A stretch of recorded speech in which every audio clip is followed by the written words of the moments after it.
सारा देखण सुनण वाला बहुत सलाम ते खबर सियाल दा कमेंट आया पिया आखे मासी ते फसावण दा तरीका दस ते को किवें फसावां। मासी अगे कर्जा च गोडे गोडे फसी पई है, इन वास्ते फायदा कान्ही ते तेरी सेहत देख के मेरे को इवें लगदा है यकीन कर तू मेरे सामने बह के मैं एक निछ मारा छ ना तेरे तो तू अपनी नानी का जरा ताक है ना उनके उत्ते इवें लिंबा खड़ा हो से ना जिमें ये जी किरड़ी है ना वो लिंबी खड़ी होंगी है। सेहत जी है वो तेरी इतनी चंगी है। खल्ले ही आकूँ तो खल्ले ही ऐरे कूं तू यो हाँ डेडो रा डेडर दी अखियां ना तू बजाए इन्हां कम्मां दे। मेरे को ये दसाओ केड़े केड़े रकू तू थोड़ी जहनी चाहते ने मेरे को समझ नहीं आती भाई केड़े केड़े पद्दे तू ये पद्दे तुस सिखदे कित्थों ही वे कोई शैतान थोड़े दिमाग दे अंदर कारखाना ले पिए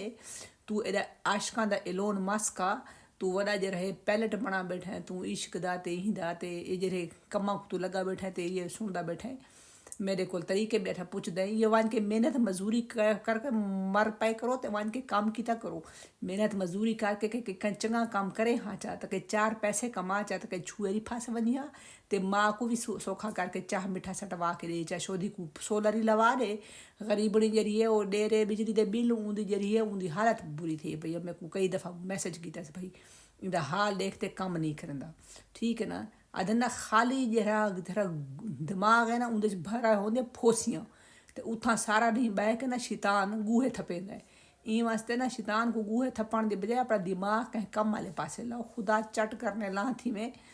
अपनी उम्र देख अपनी सेहत देख ते अपने कम देख खुदा की कसम है ते तो बंदा थप मारे ना तो तू केटू दे पहाड़ तू लपसे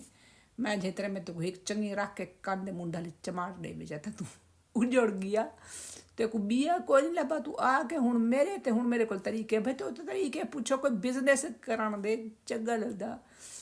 दिमाग आला दिमाग जरा फिटे हुए दिमाग आला तू सब कोई तरीके पूछो भाई बिजनेस किवें करूँ कोई पैसा किवें कमाऊँ ना सारी दुनिया आखे काशे इन्हां अपने अपने मसाले ते सारे पाकिस्तानी हाले तक फोसी ते टिंडण वाली तक उत्थे ही खड़े या कोई शाबाशी सामने होवे ना ते कुछ सीधियां रखा कसम है।